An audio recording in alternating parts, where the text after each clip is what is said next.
Doing is going over some basic mathematical operations in Python. Since computers were first created to simplify mathematics for us, figured we should start there. So I'm just going to go over and create my new folder. Then I'm going to go to GitHub and create my repository.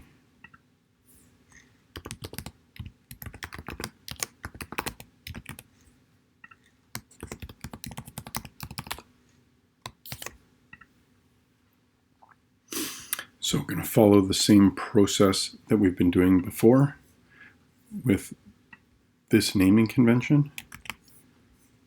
So I'm going to create my repository, but we're in Unit 4.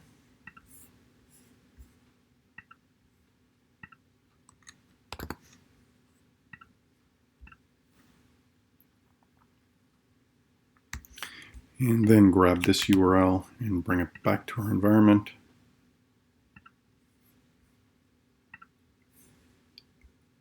And clone it in.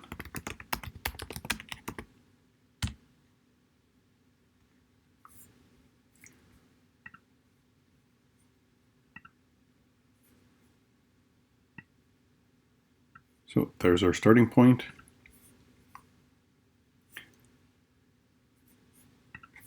Instead of rewriting our entire program from scratch, I'm going to go back and borrow this from the last time and then create my new program. Paste in the basics, make sure we save it.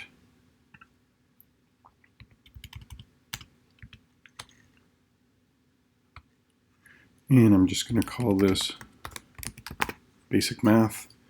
It's in Unit 4 and save. I know that it will just print out hello world. We're just going to confirm that it works before we start. So it does work. So this program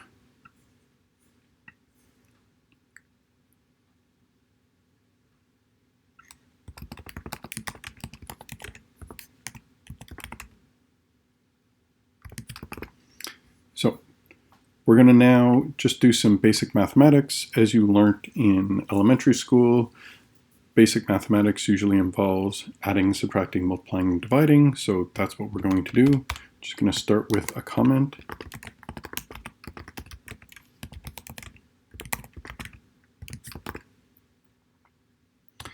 And the first thing we're going to go over is that you can actually just put basic mathematics, your operators, inside a print statement, and when you run it, you'll notice that it actually gives you the answer back. So that's highly useful. Just the answer is a little confusing because you don't know what the question is. So it would be nice if we could have the question and then the answer. So besides adding, you can also do things like subtracting.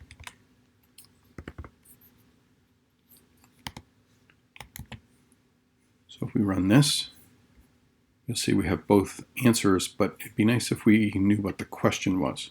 So Python, you can mix putting stuff in quotations, printing it out, and having your answer show up. So I'm going to show you how to do that.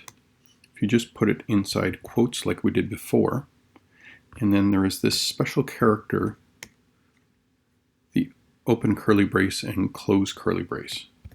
And then you do format.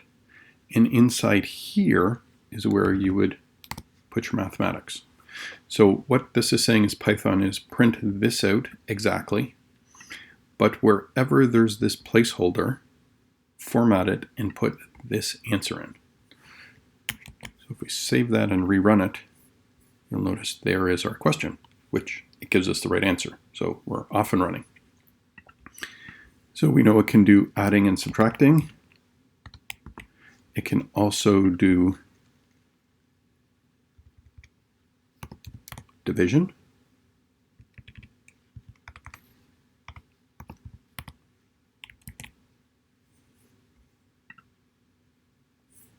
So you'll notice it gives us a we would have expected 2, but it gives us 2.0, which is technically the same answer, but we're going to come back to why it converted it to a decimal later.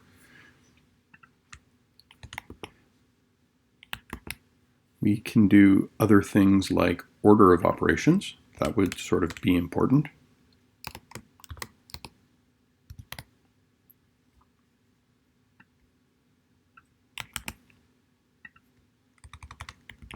So here, if you forgot your order of operations, what you might think would happen was that it would do the 4 plus 4 first, which is 8, and then take 8 and divide it by 2 and give you 4. But as you notice, that's not what's happening, because order of operations says we should do this operation first, multiplication, which gives us 2, and then we add 4 to it, and we get 6. Once again, we're getting this decimal. That's because we're doing this division here, and we'll talk about that later.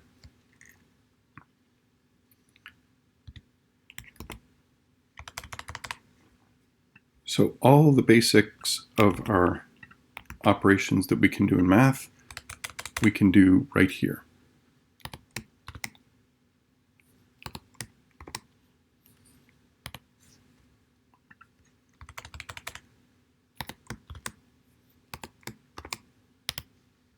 So that would be multiplication.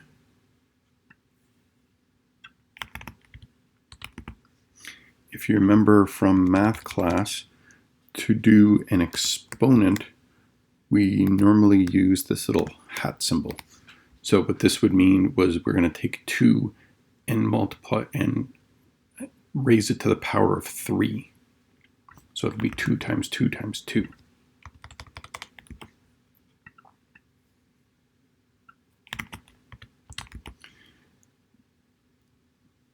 Whoops, I already did that one.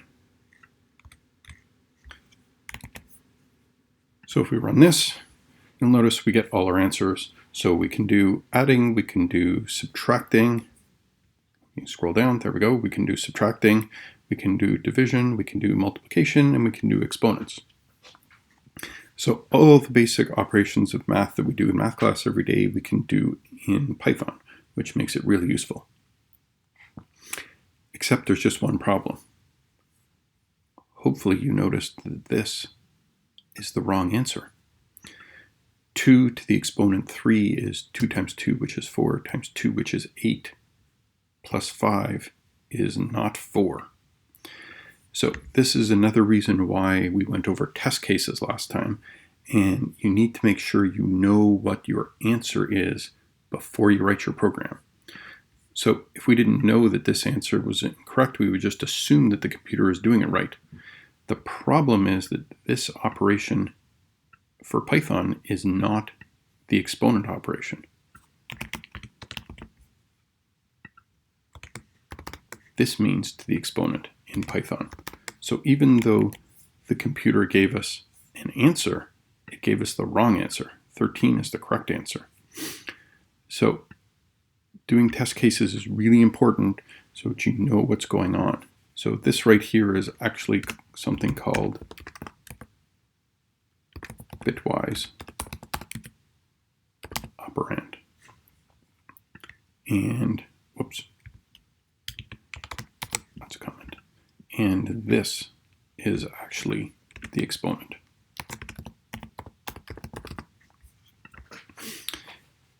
So once again, please remember whenever you're writing a program, you have to know in advance what the outcome should be before you start so that you can actually check your answers and make sure that you're doing everything correctly.